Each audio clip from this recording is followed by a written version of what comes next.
നിങ്ങൾ കേട്ട് കാണും സാൻ ബെർണാഡിനോ, കാലിഫോർണിയ സ്റ്റേറ്റിൽ ലോസ് ഏഞ്ചലസിൽ നിന്ന് ഏകദേശം 110 മൈൽ ദൂരെ ഒരു വലിയ സിറ്റിയാണ്. അപ്പം ഞാനിപ്പം ഒരു മലയുടെ അതിനടുത്തുള്ള ഒരു മലയുടെ മുകളിലാണ് ക്രസ്റ്റ് ലൈൻ. അപ്പം ഇന്നലെ ഞാൻ ആ സ്ഥലത്ത് പോയിരുന്നു, ആ ഷൂട്ടൗട്ട് നടന്ന സ്ഥലം ഇത് കാണാൻ വേണ്ടി. മനസ്സിലാക്കുക, അതിന് ചുറ്റും അതിൻ്റെ വേറൊരു ക്ലസ്റ്ററിൽ ശരിക്കും മുസ്ലിംസ് ഉണ്ട്. അത് പാകിസ്ഥാനിൽ നിന്ന് പണ്ട് ഇവിടെ വന്ന മുസ്ലിംസും പിന്നെ ഇവിടെ സിറ്റിസണായുള്ള മുസ്ലിംസും നേരത്തെ വന്നവർ മിഡിൽ ഈസ്റ്റ് ഏഷ്യൻ രാജ്യങ്ങളിൽ നിന്നൊക്കെ വന്നവർ. ഇവരൊരു ക്ലസ്റ്ററുണ്ട് ഇവിടെ. അവർക്കൊരു മോസ്ക് ഉണ്ട്, അവർക്ക് മദ്രസയുണ്ട്. ഈ പരിപാടിയൊക്കെ ഉള്ളൊരു സ്ഥലമാണത്. പിന്നെ അതേപോലെ തന്നെ ഈ ലോസ് ഏഞ്ചലസിലും മുസ്ലിംസ് ഉണ്ട്. ചെറുതായിട്ടേ ഉള്ളൂ, വലുതായിട്ടൊന്നുമില്ല. അവരിവിടുത്തെ പോലീസിലുണ്ട്, അതായത് കാലിഫോർണിയ ലോസ് ഏഞ്ചലസ് LAPDയിലുണ്ട്. അതേപോലെ ഇവിടുത്തെ ആർമിയിലും അവർ വർക്ക് ചെയ്യുന്നുണ്ട്. പറയാൻ പോകുന്ന ആ കൂട്ടക്കൊലയെ പറ്റി നിങ്ങൾ കേട്ട് കാണും. 2015 ഡിസംബർ 2 സെയ്ദ് ഫറൂഖി എന്ന് പറയുന്ന പാകിസ്ഥാനി ഒറിജിൻ ഈ പയ്യനാണ്. അവൻ ഇവിടുത്തെ സിറ്റിസനാണ്. അവൻ്റെ ഫാദർ നേരത്തെ പാകിസ്ഥാനിൽ നിന്ന് കുടിയേറിയതാണ്. അപ്പോൾ ഇവിടുത്തെ കോളേജ് ഡ്രോപ്പ് ഔട്ടാണ്. അപ്പം ഇവിടുത്തെ ഗവൺമെൻറ് ഈ മൈനോറിറ്റി കമ്മ്യൂണിറ്റിക്ക് ഗവൺമെൻറ് ജോലി കൊടുക്കണം ഡ്രോപ്പ് ഔട്ട് ആണെങ്കിലും. അപ്പം അങ്ങനെ ഇവിടുത്തെ ഒരു നിയമത്തിൽ പറയുന്നുണ്ട്, കോൺസ്റ്റിറ്റ്യൂഷൻ. അപ്പം ഓരോ സ്റ്റേറ്റും ഇത്ര വർഷം എത്ര മൈനോറിറ്റി കമ്മ്യൂണിറ്റിക്ക് ജോലി കൊടുത്തു എന്ന് പറയുന്നതിൻ്റെ അകത്ത് ഇതെല്ലാം കണക്കെടുക്കും, ഓഡിറ്റ് ചെയ്യും. അപ്പം അതിൻ്റെ ഭാഗമായിട്ട് അതിൻ്റെ റിസർവേഷനിൽ ജോലി കിട്ടിയതാണ് ഈ പാകിസ്ഥാനി സ്വദേശിയായ നേറ്റിവിറ്റിയായ ഇവിടുത്തെ സിറ്റിസണായ ചെറുപ്പക്കാരന്. ഇവിടുത്തെ ഹെൽത്ത് ഇൻസ്പെക്ടറായിരുന്നു. ഐലൻഡ് റീജിയണൽ സെൻറ്റർ എന്ന് പറയുന്ന സാൻ ബെർണാഡിനോ. അതായത് നമ്മൾ ഈ സാൻ ബെർണാഡിനോ ഒരു ഡിസ്ട്രിക്റ്റാണ്, കൗണ്ടി എന്ന് പറയും. നമ്മുടെ നാട്ടിലൊക്കെ പറയത്തില്ലേ ജില്ലാ ആരോഗ്യ മന്ത്രാലയം, അതേപോലെ ഒരു സംഭവമാണ്. ഏകദേശം 80 പേര് ടോട്ടൽ ജോലി ചെയ്യുന്നുണ്ട്. അപ്പം അവിടുത്തെ ഒരു ഹെൽത്ത് ഇൻസ്പെക്ടറായിരുന്ന സെയ്ദ് ഫറൂഖി എന്ന് പറഞ്ഞ ചെറുപ്പക്കാരൻ കോളേജ് ഡ്രോപ്പ് ഔട്ടിന് ശേഷം ISISൻ്റെയും ഒസാമ ബിൻ ലാഡൻ്റെയും ഒക്കെ വീഡിയോകൾ സ്ഥിരമായിട്ട് കാണാൻ തുടങ്ങി. എന്നിട്ട് പല ആവർത്തി സൗദി അറേബ്യയിൽ കാരണം ഇവിടുത്തെ സിറ്റിസൺ സൗദി അറേബ്യയിൽ പാസ്പോർട്ടിൽ ഫ്രീ, അവിടെ ഓൺ അറൈവൽ വിസയാണ്. അപ്പം അവിടെ പോയി ഈ വഹാബിസം, സലഫിസം, ഈ സാധനമൊക്കെ പഠിച്ച് വളരെയധികം ഇൻടോക്സിക്കേറ്റഡ് ആയിട്ട് ഇതിനകത്ത് ജീവിക്കുന്ന ഒരുത്തരാണിവൻ. അപ്പം അത് കഴിഞ്ഞിട്ട് ഇവന് സഹായത്തിന് വേണ്ടി, അതായത് അമേരിക്കയെ അറ്റാക്ക് ചെയ്യുക, ഇതായിരുന്നു ലക്ഷ്യം. അപ്പം അതിൻ്റെ ഭാഗമായിട്ട്, കാരണം ISISനെയും ഒസാമ ബിൻ ലാഡനെയും അമേരിക്ക നശിപ്പിച്ചു കഴിഞ്ഞപ്പോൾ അതിൻ്റെ ഭാഗമായിട്ട് ഏതെങ്കിലും രീതിയിൽ അമേരിക്കയെ തകർക്കുക. അപ്പം അതിനു വേണ്ടി ഒരു മെക്സിക്കൻ, അതായത് കുടിയേറ്റക്കാരനായ മെക്സിക്കനെ ഇവൻ പറഞ്ഞ് മനസ്സിലാക്കി അവനെ ഇസ്ലാം മതത്തിലോട്ടാക്കിയിട്ട്, അവൻ ക്രിസ്ത്യനായിരുന്നു, കാത്തലിക്. അപ്പം അവനെ പിടിച്ചു. അപ്പം അവൻ ഇവൻ കാരണം നേരത്തെ ഇവിടെ വന്നിരുന്ന കുടിയേറ്റക്കാരനായിരുന്നു. കാരണം ഇവൻ ഗ്രീൻ കാർഡ്, ഇവൻ്റെ വൈഫിന് ഗ്രീൻ കാർഡാണ്, ഇവന് സിറ്റിസൺഷിപ്പ് ഉണ്ട്. അപ്പോൾ അവൻ ത്രൂവിൽ നിന്നും ഇവനൊരു റൈഫിൾ സ്വന്തമാക്കി. കാരണം 9/11 ശേഷം മുസ്ലിം കമ്മ്യൂണിറ്റിയുള്ളവർ തോക്ക് ചോദിച്ചാൽ, അതായത് തോക്ക് അവർക്ക് വാങ്ങിക്കാൻ കൊടുത്താൽ അവരെ പറ്റി ശരിക്കും സ്റ്റഡി ചെയ്ത ശേഷം മാത്രമേ അവർക്ക് റൈഫിൾ ഇഷ്യൂ ചെയ്യത്തുള്ളൂ. ഒരു ക്രിസ്ത്യൻ പേരിൻ്റെ പേരിൽ ഈ മെക്സിക്കൻകാരൻ്റെ നിന്നും ഈ തോക്ക് ഇവൻ സ്വന്തമാക്കുന്നു, അതായത് റൈഫിൾ സ്വന്തമാക്കുന്നു. പിന്നീട് ഈ മെക്സിക്കക്കാരൻ ഈ സംഭവങ്ങളെല്ലാം അറിഞ്ഞിട്ട് അവനത് കൺഫസ് ചെയ്തിട്ട് അവൻ ഈ ഉദ്യമത്തിൽ നിന്നും പിന്മാറുന്നു. ഇതാണ് രണ്ടാമത്തെ സ്റ്റെപ്പ് നടക്കുന്നത്. പിന്നീട് വെബ്സൈറ്റിൽ അവിടെ ഇവിടേക്ക് ഇവൻ ഉദ്ദേശിക്കുന്ന രീതിയിലുള്ളൊരു പാർട്ട്ണറെ വേണം. അതിന് പാകിസ്ഥാനിലൊക്കെ പരസ്യം കൊടുത്തിട്ട് അവിടെ മുൽത്താനിലുള്ള ഐഷ എന്ന് പറഞ്ഞൊരു പെൺകുട്ടി, അവൾ ഫാർമസിസ്റ്റ് ആയിരുന്നു, അവിടെ പഠിച്ചതാണ്. പക്ഷെ പഠിക്കുന്ന സമയത്ത് ഈ പെൺകുട്ടി ആൾ കുഴപ്പമൊന്നുമില്ല. കാരണം ഇൻവെസ്റ്റിഗേഷൻ്റെ ഭാഗമായിട്ട് ഓരോന്ന് നിങ്ങൾക്ക് ഗൂഗിൾ നോക്കാൻ, പഴയ വാർത്തകൾ നോക്കാൻ മനസ്സിലാക്കാൻ സാധിക്കും. പിന്നീട് അതിന് ശേഷം ഇവള് വഹാബിസം, അതായത് സലഫിസത്തിലോട്ട് പോകുന്നു. ഇതാണ് രണ്ടാമത്തെ സ്റ്റേജ് എന്ന് പറയുന്നത്. അതിനുശേഷം ഇവളവിടെ ജോലി ചെയ്യുകയോ പഠിക്കുകയോ അതിനെപ്പറ്റിയുള്ള ഡീറ്റെയിൽസ് ഒന്നും പറയുന്നില്ല. പക്ഷേ അതിതീവ്രമായ മുസ്ലിം വികാരത്തിലും വിചാരത്തിലും മത തീവ്രതയും ജീവിക്കുന്ന പെൺകുട്ടിയായിരുന്നു. അപ്പം ഈ പെൺകുട്ടി അവിടെ പോയി കല്യാണം കഴിച്ചിട്ട് അവിടുന്ന് K1 വിസ എന്നൊരു സമ്പ്രദായമുണ്ട്. അതായത് ഇവിടുത്തെ ഒരാൾ സിറ്റിസൺ അവിടെയുള്ള കല്യാണം കഴിച്ച് അവിടെ സ്പൗസിനെ കൊണ്ടുവരാവുന്ന രീതിയിൽ ഇവിടെ കൊണ്ടുവരുന്നു. ഇവിടെ കൊണ്ടുവന്ന് അവർക്കൊരു കുട്ടി ഉണ്ടാകുന്നു. ഏകദേശം 6 മാസം 7 മാസം പ്രായമായ സമയത്താണ് രണ്ടുപേരും കൂടെ തീരുമാനിച്ചിട്ട് ഈ അയാൾ ജോലി ചെയ്യുന്ന ഓഫീസിൽ ക്രിസ്മസിന് തുടങ്ങാറായി. കാരണം ഡിസംബർ ഏകദേശം 15-ാം തീയതിയാണ് ഈ സംഭവം. കാരണം ഇവിടെ ക്രിസ്മസിൻ്റെ സെലിബ്രേഷൻ ഏകദേശം ഡിസംബർ 1-ാം തീയതി മുതൽ സ്റ്റാർട്ട് ചെയ്യും. അപ്പം അവിടെയുള്ള സ്റ്റാഫുകളൊക്കെ താങ്ക്സ് ഗിവിങ് കഴിഞ്ഞ് ക്രിസ്മസിലോട്ട് പ്രവേശിക്കുന്ന സമയത്ത് ഇവൻ ഈ സംഭവം ആസൂത്രണം ചെയ്യുന്നു. ഇവർ ഒരു കറുത്ത SUV-ക്കകത്താണ് ഭാര്യയ്ക്ക് ഇവൻ എങ്ങനെയാണ് ഫയർ ചെയ്യുന്നതെന്നുള്ള സംഭവങ്ങളെല്ലാം പഠിപ്പിച്ചു കൊടുക്കുന്നു. അതായത് ഭാര്യ വണ്ടി ഓടിക്കുക, എന്നാലും ഫയർ ചെയ്യാൻ പഠിപ്പിച്ചു. മറ്റൊരു തോക്കും കൂടെ വേറൊരുത്തിനെ ഇത് കള്ള രീതിയിൽ മെക്സിക്കോയിൽ നിന്ന് സംഘടിപ്പിക്കുന്നു. അപ്പോൾ ഭാര്യയുടെയിലും തോക്കുണ്ട്. അപ്പോൾ രണ്ടുപേരും എവിടൊക്കെയോ പോയിട്ട് ട്രെയിനിങ് നടത്താറുണ്ടായിരുന്നു ഒറ്റയ്ക്ക്. അതിനുശേഷം രണ്ടുപേരും കൂടെ ഈ ഓഫീസിലോട്ട് ഐലൻഡ് റീജിയണൽ ഹെൽത്ത് സെൻറ്ററിലോട്ട് വരുന്നു. എന്നിട്ട് വന്നിട്ട് അവിടെയുള്ള സ്റ്റാഫിനെ കാരണം ഒരു ആശുപത്രിയും കൂടെ ആയിട്ടാണ് അത് പ്രവർത്തിക്കുന്നത്. അവിടെ ഡോക്ടേഴ്സും ഒക്കെ ഉണ്ട്.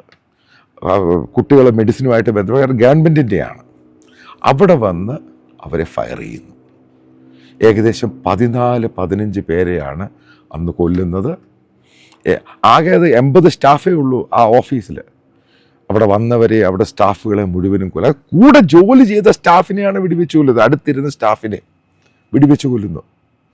എന്നിട്ട് കാരണം തീവ്ര മതം അതാണ് ഈ സലഫിസം, ഈ വഹാബിസം എന്ന് പറയുന്ന സാധനം. എന്നിട്ട് ഇവർ രണ്ടുപേരും ഇത് കഴിഞ്ഞിട്ട് കടന്നു കളഞ്ഞു. എന്നിട്ട് പോലീസ് ഇവരെ ട്രേസ് ചെയ്ത് 3 മണിക്കൂറിന് ശേഷമാണ്, കാരണം പെട്ടെന്ന് പോലീസ് ഒന്ന് പിന്നീട് ഇവരെ ട്രേസ് ചെയ്തിട്ട് ഇവരെ പിടിക്കുന്നു. രണ്ടുപേരെ അവർ കടന്നു കളയാൻ ഇവരെ തിരിച്ച് പോലീസിനെ വെടിവെക്കാൻ ശ്രമിക്കുന്നു. ഇവരെ വെടിവെച്ച് കൊല്ലുന്നു. ഇത് ഇവിടെ ഉണ്ടാക്കിയ ഇമ്പാക്റ്റ് എന്ന് പറയുന്നത് ഭയങ്കരമാണ്. 5 നേരം നിസ്കരിക്കുന്നവനാണ്. അപ്പോൾ അതോടുകൂടിയാണ് ലോകത്ത് പലയിടത്തും പ്രശ്നമായത്. ഈ 5 നേരം നിസ്കരിക്കുന്ന മുസ്ലിമിനെ വിശ്വസിക്കരുത്, കാരണം അവൻ തീവ്രവാദിയായിരിക്കും. കാരണം അവൻ്റെ തലയ്ക്കകത്ത് കയറിയേക്കുന്ന ഇതാണ് സംഭവം. അതാണ് പിന്നീടുണ്ടായൊരു സംഭവം ഉണ്ട് അമേരിക്കയിൽ. അതായത് ഈ സാൻ ബെർണാഡിനോ, അതേപോലെ ലോസ് ഏഞ്ചലസ്, ഈ പറയുന്ന ഞാൻ ആ മോസ്കിലും പോയി. അവിടെ മോസ്കിലുണ്ടായിരുന്ന അതിൻ്റെ ചുറ്റുവട്ടം ആ ക്ലസ്റ്ററിലുണ്ടായിരുന്ന മുസ്ലിംസ് മുഴുവനും ഭയന്നിട്ട്, കാരണം എന്തിനു വേണ്ടി ഇതും വെടിവെച്ചപ്പോൾ ഓരോ റിപ്പോർട്ടുകൾ വരുവാണ്. കാരണം മതത്തിൽ പറയുന്നുണ്ട് ഇങ്ങനെയുള്ളവരെ വെടിവെച്ച് കൊല്ലാൻ, അതായത് മുസ്ലിം അല്ലാത്തവരെ വെടിവെച്ച് കൊല്ലാൻ. അതിൻ്റെ ഭാഗമായിട്ടാണ്, കാരണം ഇവൻ അവിടെ ഇവിടെയൊക്കെ എഴുതി പല റിപ്പോർട്ടുകളൊക്കെ വന്നിരുന്നു. അതിൻ്റെ ഭാഗമായിട്ടാണ് വെടിവെച്ച് കൊല്ലുന്നത്. അതേപോലെ ഐഷ എന്ന് പറഞ്ഞ അവരുടെ ഫേസ്ബുക്ക് പോസ്റ്റ്. അപ്പോൾ അതിനകത്തും പറയുന്നു മുസ്ലിങ്ങളല്ലാത്തവരെ നശിപ്പിക്കണം. അത് കല്യാണത്തിന് മുമ്പുള്ള അതിനുശേഷവും ഈ ഫേസ്ബുക്കിലൊക്കെ ഇങ്ങനെ അപ്ഡേറ്റ് ചെയ്യുമായിരുന്നു. അപ്പോൾ 2 സംഭവങ്ങളാണ് അതിനുശേഷം ഈ പറയുന്ന സാൻ ബെർണാഡിനോ ലോസ് ഏഞ്ചലസിൽ നടന്നത്. അവിടെ ഉണ്ടായിരുന്ന മുഴുവൻ മുസ്ലിംസും കൺവേർട്ട് ചെയ്തു. അവർ പിന്നെ ഇസ്ലാം എന്ന് പറയുന്ന സാധനം ഇല്ലാതാക്കി. ഇതാണ് ഈ പൊട്ടന്മാർ കൊണ്ടുണ്ടാകുന്ന ഏറ്റവും വലിയ ആ പള്ളിയിൽ ഞാൻ അവിടെ പോയിരുന്നു. ആ മസ്ജിദിൻ്റെ ഭാഗത്ത് അവിടെ 1-2 പേരെ വരുന്നുള്ളൂ, അതും വെള്ളിയാഴ്ചയെ വരത്തുള്ളൂ. കാരണം ബാക്കി മുഴുവനും കൺവേർട്ട് ചെയ്ത് ക്രിസ്ത്യൻസായി പേടിച്ചിട്ട്. അതേപോലെ തന്നെ ലോസ് ഏഞ്ചലസിൽ അവിടെ ശരിക്കും മുസ്ലിങ്ങളുള്ള സ്ഥലമാണ്, അവരും കൺവേർട്ട് ചെയ്തു. അമേരിക്കയിൽ പല ഭാഗത്തും ഇതറിഞ്ഞിട്ട്, കാരണം 9/11 ശേഷം നടന്ന ഏറ്റവും വലിയ ഇൻസിഡൻ്റാണ് സാൻ ബെർണാഡിനോ ഷൂട്ട് ഔട്ട് എന്ന് പറയുന്നത്. ഈ കൊച്ചിനെ അവരുടെ ഈ സെയ്ദ് ഫറൂഖിയുടെ പേരൻസിൻ്റെ കൊടുത്തിട്ടാണ് ഈ ഷൂട്ട് ഔട്ടിന് വേണ്ടി വരുന്നത്. അപ്പം പേരൻസ് പൂർണ്ണമായിട്ടും പറഞ്ഞു ഇതൊന്നും അവർക്കറിയത്തില്ല. ആ പേരൻസ് ഉൾപ്പെടെയാണ് കൺവേർട്ട് ചെയ്തേക്കുന്നത്. ആലോചിച്ച് നോക്കുക. കാരണം പേടിയായി, മതത്തോട് പേടിയായി. പിന്നീട് എന്താ ഉണ്ടായത്? ഈ ആരെങ്കിലും ഇപ്പോൾ അമേരിക്കയിലോട്ട് B1 B2 വിസയിലോ അത് H1B1 വിസയിലോ ഒക്കെ വരുവാണെങ്കിൽ ഈ സോഷ്യൽ മീഡിയ നോക്കുന്ന കാര്യം അന്നോടുകൂടി ശക്തമായി. കാരണം അന്ന് അമേരിക്കൻ ഗവൺമെൻറ് സെനറ്റ് FBI ഡയറക്ടറെ വിളിപ്പിച്ചു. അയാളെ ശരിക്കും അങ്ങ് ചോദ്യം ചെയ്തു. എന്തുകൊണ്ടാണ് അവരുടെ സോഷ്യൽ മീഡിയ പ്രൊഫൈൽ നോക്കാഞ്ഞത്? കാരണം സോഷ്യൽ മീഡിയ പ്രൊഫൈലിൽ ഈ ഐഷ എന്ന് പറയുന്നൊരു ക്രിസ്ത്യൻസിനെയും മുസ്ലിങ്ങളല്ലാത്തവരെ വെടിവെച്ച് കൊല്ലണമെന്ന് പറയുന്നുണ്ട്. പല പോസ്റ്റുകളുണ്ട്, അതിതീവ്രമായ സംഭവമുണ്ട്. അതിനുശേഷമാണ് നമ്മളിപ്പം അമേരിക്കയിൽ വിസ അപ്ലൈ ചെയ്യുമ്പോൾ നമ്മൾ സോഷ്യൽ മീഡിയ അതിൻ്റെ സംഭവങ്ങൾ അതൊരു ഏജൻസിക്ക് കൊടുത്തേക്കുവാണ്. അപ്പോൾ കാരണം നമ്മൾ വാട്സപ്പിൽ തന്നെ പലതും ഫോർവേഡ് ചെയ്യുമ്പോൾ, കാരണം എൻ്റെയൊക്കെ സെർവർ ഇവിടെ പല സംഭവത്തിൻ്റെ ഇത് മുഴുവനും കണ്ടെടുക്കും. അങ്ങനെയാണ് ഇവരുടെ വിസ അധികവും റിജക്റ്റ് ആയി പോകുന്നത്. അതിനുശേഷം അമേരിക്കയിലുണ്ടായത്, ഇനിയും ഇത് ഗ്ലോബലായിട്ടുണ്ടായ സംഭവം എന്താണ്? കാരണം അതിനുശേഷമാണ് സൗദി അറേബ്യയുടെ മുഹമ്മദ് ബിൻ സൽമാൻ, ആലോചിച്ച് നോക്കി, 2015 ഈ ഷൂട്ട് ഔട്ട്, അതായത് 2000 ഡിസംബർ ഷൂട്ട് ഔട്ടിന് ശേഷമാണ് അയാളൊരു തീരുമാനമെടുക്കുന്നത്, സലഫിസവും അതേപോലെ തന്നെ വഹാബിസവും സൗദി അറേബ്യയിൽ നിന്ന് അടിച്ചോടിക്കുക. കാരണം ഇവൻ അവിടെ പോയിട്ടാണ് ഇൻടോക്സിക്കേറ്റഡ് ആയിട്ട് തിരിച്ചു വരുന്നത് ഏറ്റവും കൂടുതൽ. അതാണ് ബേസിക്. ഇവിടുത്തെ സാൻ ബെർണാർഡിനോ ഇഷ്യൂവിലാണ് ഈ മുഹമ്മദ് ബിൻ സൽമാൻ തീരുമാനമെടുക്കുന്നത്, ആ സൗദി അറേബ്യയിൽ നിന്ന് ഈ സലഫിസവും ഈ സാധനവും വഹാബിസോ എടുത്ത് ഊരാക്കളയും. അതിൻ്റെ ഭാഗമായിട്ട് അവിടെ ആൾക്കാർ അവിടുന്ന് ഓട്ടം തുടങ്ങി. അതേപോലെ പള്ളികളിൽ പ്രാർത്ഥിക്കുന്ന സമയം ഈ എന്താണ് സെർമൻ, ആ സമയത്ത് സ്ട്രിക്റ്റ് ആയിട്ട് നേരത്തെ ഒഫീഷ്യലി പിന്നാടുണ്ടാകും, നേരത്തെ ഗവൺമെൻറ്റിൻ്റെ കൊടുക്കണം എന്താണ് അവർ പറയാൻ പോകുന്നത്. സ്ട്രിക്റ്റായിട്ട് ഈ സാധനം സലഫിസോ വഹാബിസോ എടുത്ത് ദൂരെ കളഞ്ഞു. അതിന് ശേഷമാണ് ലോകത്ത് ഇവർ പലർക്കും ഫണ്ട് ചെയ്തിരുന്നത് സലഫിസം വഹാബിസം. അത് അമേരിക്കൻ പ്രഷറുകൊണ്ട് പുള്ളിയും, കാരണം മുഹമ്മദ് ബിൻ സൽമാന് പിടികിട്ടി അത് ഈ അടി കിട്ടുന്ന ആ രാജ്യത്തിനും കൂടാണ്. കാരണം അവരാണ് അവിടെ പെരുന്നാൾ, അവിടെ പള്ളികളിൽ നിസ്കരിക്കാൻ പോകുമ്പോഴും നോയമ്പ് സമയത്ത് നിസ്കരിക്കാൻ പോകുമ്പോഴും സ്വന്തം ആൾക്കാർ അവർ ബോംബ് വെച്ച് കൊല്ലാൻ തുടങ്ങി.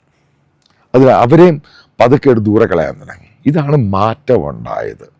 കാരണം ഇവരെ കൂടുതൽ, ഇസ്ലാം പേരുള്ളവരെ കൂടുതൽ പിടിച്ചു നിർത്താൻ തുടങ്ങി. കാരണം അവനെ ചെക്ക് ചെയ്യാൻ തുടങ്ങി, ഗ്ലോബലായിട്ട് ആ പേരുള്ളവരെ കംപ്ലീറ്റ് ആയിട്ട് സ്കാൻ ചെയ്യാൻ തുടങ്ങി. അവൻ്റെ സോഷ്യൽ മീഡിയ പേജും വാട്സപ്പും അത് ഇത് മുഴുവനും. ഇതാണ് മനസ്സിലാക്കേണ്ടത്, ഇവന്മാർ വീരും പൊട്ടന്മാരാണ്. അതിനുശേഷം ഇവിടെ ഉണ്ടായിരുന്ന എത്രയോ പേർ സാൻ ബെർണാർഡിനെ ഞാൻ ക്ലസ്റ്റർ പോയി കണ്ടു, അവർ മുഴുവനും കൺവേർട്ട് ചെയ്തു, മുഴുവനും ഒറ്റയടിക്ക് ആ ഉസ്താദ് ഉൾപ്പെടെ കൺവേർട്ട് ചെയ്ത്. ഇതിൻ്റെ കാര്യം ഇതാണ് ഈ മതം തലയ്ക്കകത്ത് കയറിയുള്ള ഏറ്റവും വലിയ പ്രശ്നം ഇതാ. കാരണം നിങ്ങൾക്ക് ഈ സാൻ ബെർണാർഡിനോ ഷൂട്ട് ഔട്ടിനെ പറ്റി അറിയാമായിരിക്കും, പക്ഷെ അതിനുശേഷം ഈ സിറ്റിയുടെ ഭാഗത്ത് ഇവർ എന്താണ് ഇമ്പാക്റ്റ് ഉണ്ടായത് അതിനെപ്പറ്റി അറിവില്ലായിരിക്കും. പക്ഷെ അതാണ് ഈ വീഡിയോയിൽ ഞാൻ പറയുന്നത്. ഈ പൊട്ടത്തരം കാണിച്ചു കഴിഞ്ഞാൽ അടി കിട്ടുന്ന ഇവന്മാർക്ക് തന്നെയാണ്. ഈ മതത്തിന് കാര്യമായിട്ട് എന്തോ പ്രശ്നമുണ്ട്, അതിനകത്ത് റിഫോംസ് വരാതെ ഈ മതം ശരിയാവത്തില്ല എന്ന് തന്നെയാണ് ഞാൻ വിശ്വസിക്കുന്നത്.